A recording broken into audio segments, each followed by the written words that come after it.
Welcome back to Turning Hard Times into Good Times. I'm your host, Jay Taylor, and I'm really pleased to have back with me again Daniel McAdams, the Executive Director of the Ron Paul Institute for Peace and Prosperity. Welcome back, Daniel. Thank you, Jay. It's always good to be with you.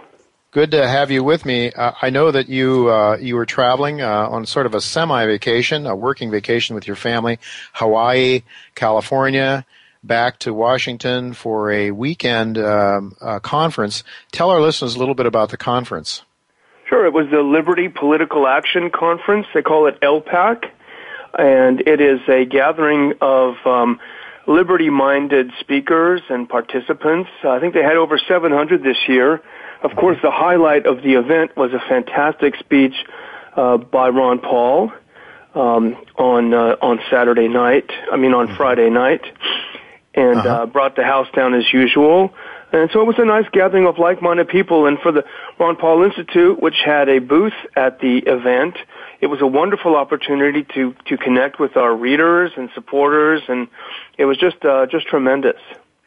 You know, I noticed that there was an interview with Charlie Rose that Ron Paul did recently, and it was posted on the Ron Paul Institute website. Has that aired? I haven't seen it because I do watch Charlie Rose's interviews frequently here in New York City on Bloomberg. Has that aired? Do you know if it's aired out on the public radio station? I think it had. I went and found the link that came up the day that was out. So I believe it aired on PBS, if I'm not mistaken. But you're right. It was a pretty long and extensive interview with Dr. Paul.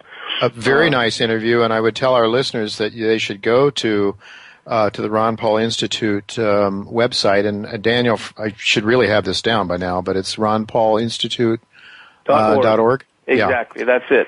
ronpaulinstitute.org, and not only there's so many good things there. If you care at all about foreign policy and what's going on, and if you care at all to hear a different version from the mainstream warmed-over pablum that we're getting every day, the same old, why we need to kill countless numbers of foreigners for our own safety. It's just so irrational to me, the notion that if we just go around and beat the hell out of everybody around the world, we're going to be more safe. If you poke a hornet's nest, you're probably not going to be more safe. So, in any event, I want to ask you a little bit about. I know you've been traveling, so maybe you haven't had a chance to really look at this. But the big event over the last few days, of course, was the horrible murder of some 68 people in Kenya, in that sort of upscale mall that they have there. In Nairobi, I guess. And what do you make of this, Daniel? Supposedly it was a group that's linked to Al Qaeda. What do you know of, and how much have you had a chance to look at this yet? Sure. It's incredibly complicated. There are so many different factions and sub-factions and breakaways. But the one thing you can be sure of, the mainstream media's take on it is oversimplified, and as you said earlier, pablum. And even the president in his UN address today talked about, it's a terrible targeting of innocent civilians and that sort of thing. Of course it was. It was horrific. But the backstory is what's much more complicated and much more interesting, and I don't pretend to know everything about the intricate details. However, the group that did take responsibility for the attack, Al-Shabaab, is a Somalian group that is affiliated with Al-Qaeda. However, there certainly is a signature of blowback on this. If you remember, President George W. Bush started AFRICOM, the Africa Command, in 2007. And so it sort of goes back to the old Madeleine Albright, what's good at having this big army if we don't use it? So we created the Africa Command so that the U.S. military could get more involved in Africa. Of course, it made sense so we based it in Germany. So the U.S. and Germany to control Africa. So this, and also, as you know, it's hardly even news anymore, but the U.S. has been droning Somalia constantly for years now, and droning these groups. So at the really the urging and behest of the U.S. and its Western allies, Kenya did invade Somalia in 2011, and it was sold as an attack against Islamic extremists, which certainly to some degree it was true. However, you know, the area they invaded was populated by this group and sympathizers to this group, and so you do see this pattern of intervention and blowback. And certainly that is something that's at play there. But, the other thing that's interesting, Jay, is, and I know maybe if we have time, we'll talk about this later, but the president's speech to the UN today, he talked about how, of course, this is a horrible attack against innocent civilians. And then he went on to defend his policy in Syria of supporting the rebels trying to overthrow the Assad government. Well, the one thing that he didn't say and wouldn't say is that the very, very close allies of al-Shabaab in Somalia are the very same al-Nusra front in Syria that the president is supporting and giving weapons to. So that, in a nutshell, is the insanity of U.S. interventionist foreign policy. It's just awful. It's insane, it's awful, it's evil, it's sinful. I don't know what other words you can use. It's just, I guess, though, it is what empires do, but it seems like this one is spinning out of control, Daniel. We're not even supposed to notice it, I guess. We go back to our to our television and God knows pornography or what have you, and not try to pay attention to what's happening in the world. But it is getting so absurd that you just have to, you just have to stop and think. Daniel, nobody knows this. I dare say that all the talking heads on CNBC and all the major Fox and NBC and ABC and all that CBS, they're not even aware of what you just said, probably. Well, the other thing that's interesting about this al-Shabaab is their other allies, very, very close allies, are the Libyan Islamic Fighting Group, the very same people that the U.S.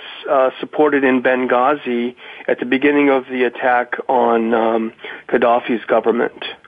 So those are the two closest allies, and also Al-Qaeda in the Islamic Maghreb.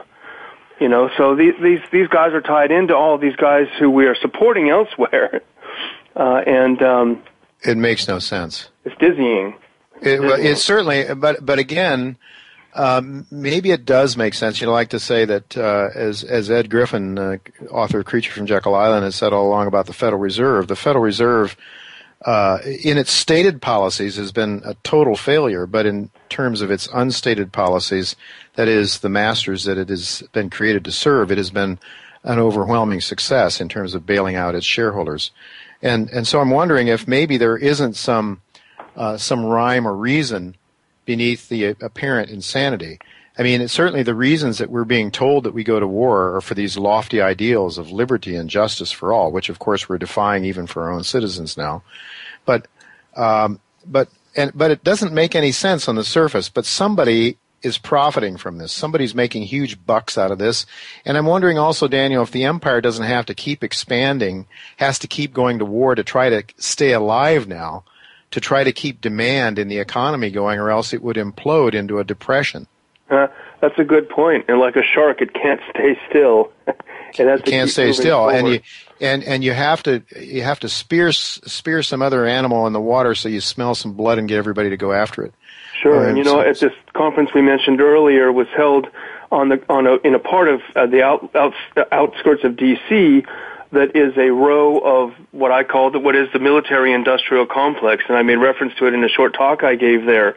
But you go around the 28 corridor, and there are all these huge, beautiful, wonderful architecture, interesting, huge buildings, all brand new and shiny. It's all the defense contractors, and that's what's driving the economy. Yeah, and certainly Washington is a booming area where the rest of the country, the parasites, I like to say, of Washington and Wall Street basically are consuming the rest of the country, sending the middle class into poverty.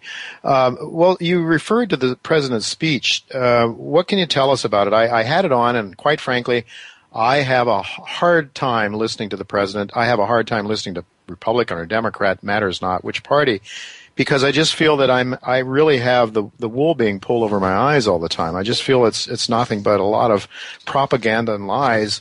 But what did the president say today? What did you get a chance to listen to the speech? Well, thank the Lord for transcripts, because I didn't have to listen. Okay. Nice to read it. But what's interesting, and I guess it's not a shock, but everything he said was a complete distortion. He said the United States is moving toward a peace footing, ending wars. And this just 2 weeks after he proposed to start another war. He said we're limiting our drone attacks, and he's used drones more than any president in history. He says, we're working to close Guantanamo. I don't know quite what that means. But here's one that really stuck out, Jay, that I thought was interesting. He's talking about how, quote, we deploy our military in a way that lives up to our ideals, end really? quote. And How's that? That sounds like a person that has no concept of what the purpose of the military is. Mm-hmm. It's not to go out to live up to ideals, to spread our ideals. The purpose of a military is to defend the United States. Right. And you to would think so. And to win wars quickly when they're declared with extreme violence, so that an end can be put to it. Not to deploy it in a way that lives up to our values. It's just absurd. It's someone who has no understanding of the military. Well, unless he doesn't have an understanding of our values. Maybe our values internally are starting to match the kind of nonsense, the war mongering that we're involved in overseas. You know, I mean, there certainly seems to be some. It certainly seems to be an erosion of liberty that is parallel to our war mongering. Certainly, and you know, one final interesting, there are plenty of interesting. Here's another interesting thing he said.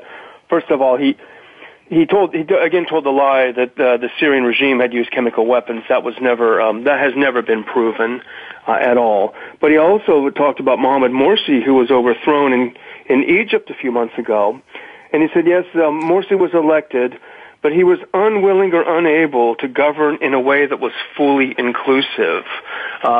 Implication there is that it was good that he was overthrown.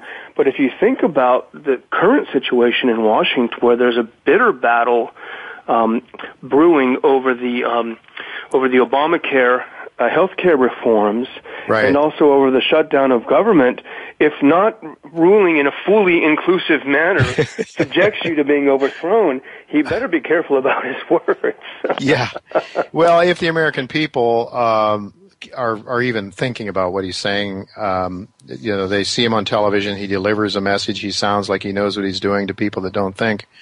And as you know, you keep the bread and circus going. Hey, look, I personally like to watch my baseball team, the Cleveland Indians, because they actually have a chance to be in the playoffs. So what am I doing? I mean, in part, it's hard to escape this, and we do need a little bit of diversion now and then, Daniel. It's not totally bad, I guess. But sure, when Americans are totally immersed in everything that doesn't matter, and everything that does matter, they seem to be distracted away from. You know, I think it's reason for concern. My engineers are telling me that we are out of time, but Daniel, thank you again for being with us and giving us a little different view of foreign policy than we get from our mainstream. Thank you very much. And folks, it's the RonPaulInstitute.org. Go there, read Daniel's stuff, read Ron Paul's stuff, read lots of interesting things, interviews, Ron Paul's interview with Charlie Rose. You can't afford to miss that. That's very, very good. And I was thrilled, actually, Daniel, that I thought that Charlie Rose treated him with a fair amount of respect. I mean, he's a great interviewer. His politics are not yours and mine and Ron Paul's, that's for sure. But sure. It was a great interview. Thank you, Daniel, for being with us, and we'll look to have you on again next week. Thank you, Jay.